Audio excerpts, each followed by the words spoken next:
दोस्तों ये बात है अक्टूबर 2015 की। जॉन ब्रेनन इनको एक अननोन नंबर से कॉल आती है, एक 15 साल के बच्चे की। और ये जॉन कोई नॉर्मल इंसान नहीं बल्कि अमेरिका की सेंट्रल इंटेलिजेंस एजेंसी CIA के हेड है। दोस्तों ये कोई नॉर्मल प्रैंक कॉल नहीं थी, क्योंकि जिस इंसान के पास इस बच्चे ने कॉल किया था वो दुनिया की सबसे बड़ी इंटेलिजेंस एजेंसी के हेड थे, जिनका कॉल तो बहुत दूर की बात है, इनका नंबर का एक डिजिट भी ना पा पाए कोई। इन दो बच्चों ने ऐसा बड़ा कारनामा कर दिया था कि एक टाइम पे अमेरिका के अंदर हलचली मच गई थी। जब इनकी डिमांड पूछी गई तो बदले में ये ब्रेनन से कहते हैं कि मिडिल ईस्ट में बॉम्ब गिराना और पैलेस्टाइन में बेगुनाह और मासूमों की जान लेना बंद करो। जब कॉल कट हुई तब अमेरिका और CIA ने जान लिया कि उनकी सिक्योरिटी ब्रीच हो चुकी है और उनका सिस्टम भी हैक हो गया है। तब ये पुख्ता हो गया था कि वो कॉल महज एक मजाक नहीं था, उन्हें वाकई में किसी बच्चे ने हैक कर लिया है। दोस्तों यहाँ तक मामला अभी रुका नहीं था कि क्रैकर ने और भी कई अमेरिकन हाई रैंकिंग ऑफिसर्स को टारगेट किया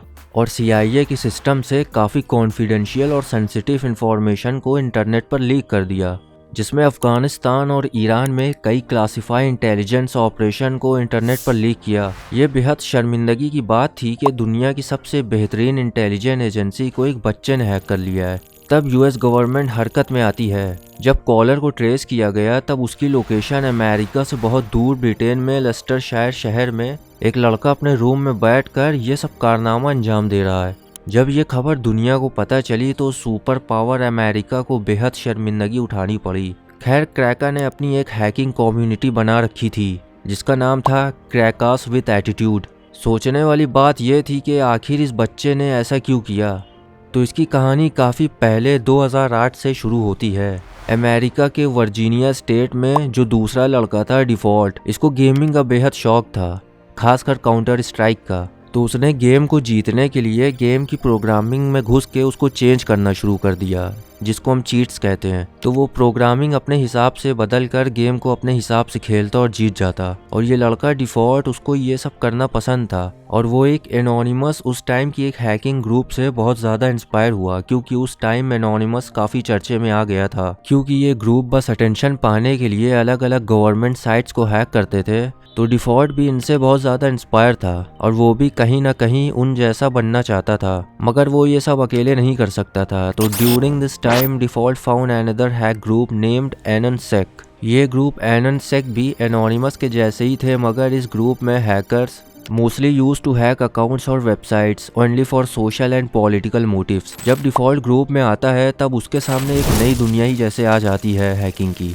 तो सबसे पहले डिफ़ॉल्ट टारगेट करता है एक कैनेडियन यूनिवर्सिटी जिसका नाम था विंडर्स। तो वो इस यूनिवर्सिटी का सर्वर हैक करता है और इस यूनिवर्सिटी के फाइनेंशियल रिकॉर्ड में घुस के वो देखता है कि यहाँ के वो सारे स्टूडेंट्स जिन्होंने इस यूनिवर्सिटी से लोन लिया हुआ था वो ऑलमोस्ट $9 मिलियन के थे। डिफ़ॉल्ट ने ये सारे डेटा को डिलीट कर दिया। फिर 2014 में डेनमार्क की गवर्नमेंट ने एक लॉ पास किया। On according to that law जानवरों के साथ आप जिस्मी ताल्लुकात बना सकते हैं। डिफ़ॉल्ट के पास भी एक पेट डॉग होता है, तो वो बस सोचता है कि ये कितना गंदा लॉ है और उसे काफ़ी गुस्सा भी आता है। हालांकि एक डैनिश एनिमल राइट्स और उसके एक्टिविस्ट इस पर सालों से काम कर रहे थे कि पब्लिक का अटेंशन इस लॉ पर पड़ना चाहिए, मगर वो कामयाब हो नहीं पा रहे थे। खैर डिफ़ॉल्ट ने डेनमार्क की ऑफिशियल साइट को और उसके जैसे जितनी दूसरी साइट्स लिंक थी सबको हैक करके दुनिया के सामने एक्सपोज कर दिया। जब ये खबर पूरी दुनिया के एनिमल राइट एक्टिविस्ट को पता चलती है तो दुनिया भर में लोग डेनमार्क के इस वाहियात एक्शन को बहुत बुरा भला और क्रिटिसाइज करते हैं। अल्टीमेटली प्रेशर में आके डेनमार्क गवर्नमेंट इस लॉ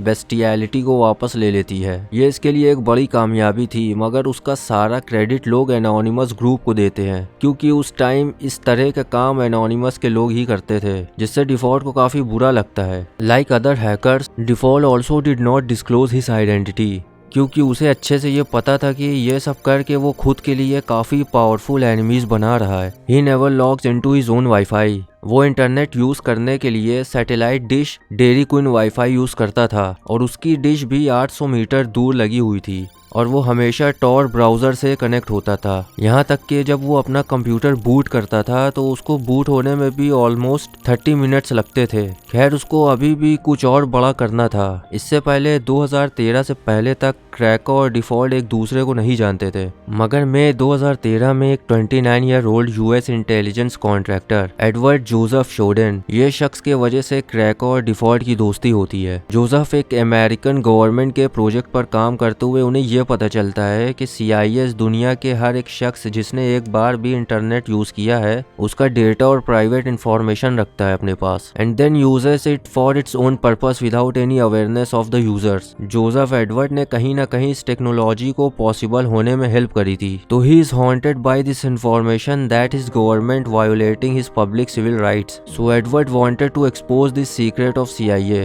मगर एडवर्ड ये अमेरिका में रहते हुए नहीं कर सकते थे। उन्हें डर था कि वो या तो लंबे समय के लिए जेल चले जाएंगे या फिर उन्हें हमेशा के लिए खामोश कर दिया जाएगा। तो इसलिए वो हांगकांग चले गए और सारा राज और सारी चीज़ें जर्नलिस्ट के सामने खोल कर रख दी। जब ये इंटरव्यू ब्रॉडकास्ट हुआ तब उस गवर्नमेंट का पूरा सच दुनिया के सामने एक्सपोज्ड हो गया, जिससे लोग बेहद नाराज हुए थे और they started protesting against US government. Since cracker Palestine war के लिए अमेरिका को जिम्मेदार मानता था और डिफॉल्ट भी अमेरिका गवर्नमेंट और CIA को सबक सिखाना चाहता था कि किसी इंसान की पर्सनल इंफॉर्मेशन किसी और के हाथ लगने पे कैसा महसूस होता है। क्योंकि इनका दुश्मन एक ही था तो सेम मोटिव के जरिए ये दोनों हाथ मिला लेते हैं अमेरिका गवर्नमेंट के खिलाफ। सबसे पहले इन्होंने जेम्स क्लैपर को अपना शिकार बना लिया और उनके सारे social media handles, Gmail ID सब हैक कर लिया, मगर वो अभी भी और हाई प्रोफाइल लोगों को हैक करना चाहते थे। तो उनका अगला टारगेट बनते हैं head of CIA John Brennan. दोस्तों, क्रैकर जॉन ब्रेनन को गूगल पर रिसर्च करना स्टार्ट करता है और उसे ब्रेनन का पब्लिक नंबर मिल जाता है और वो देखता है ये नंबर वेराइजन कंपनी का था। तब क्रैकर ने वेराइजन के इंटरनल टेक टीम को कॉल करता है खुद को टेक्नीशियन बताकर, और उन्हें ये बताता है कि जॉन ब्रेनन नाम का कस्टमर अपने अकाउंट में प्रॉब्लम फेस कर रहा है, इसलिए प्रॉब्लम रिजॉल्व करने के लिए कस्टमर यानी जॉन ब्रेनर की पर्सनल डिटेल्स चाहिए। देन वेराइजन कंपनी ने उसकी आइडेंटिटी कंफर्म करने के लिए एम्प्लॉय कोड मांगा, जो कि क्रैकर पहले ही हैक कर चुका था।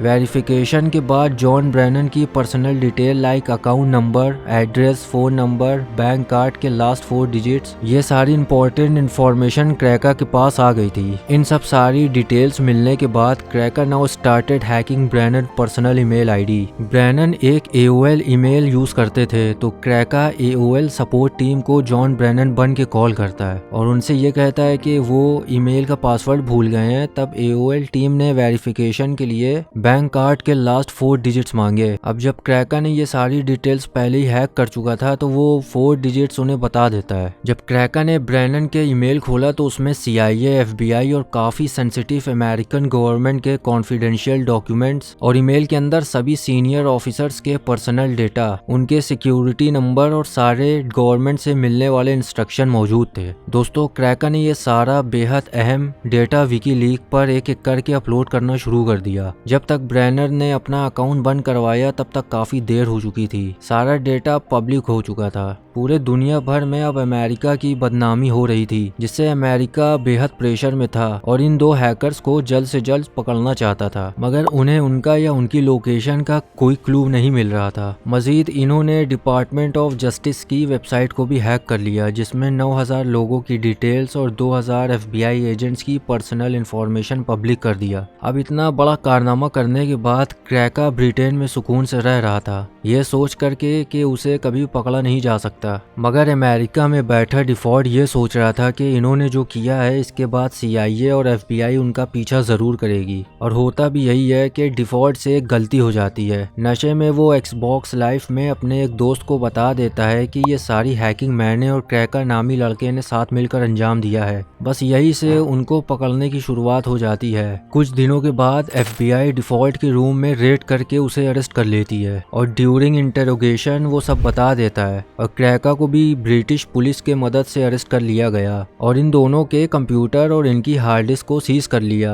इनको पकड़ने के बाद इनका रियल नेम सामने आता है दोस्तों, जिसमें क्रैका का असली नाम केन गैम्बल और डिफॉल्ट का जस्टिस ग्रे लीवरमैन होता है। अंडर एज होने की वजह से क्रैका को 2 साल की सजा हुई और डिफॉल्ट को 5 साल की सजा, साथ ही साथ $1,45,000 का फाइन भी भरना पड़ता है। आई होप दोस्तों आपको ये वीडियो जरूर पसंद आया होगा।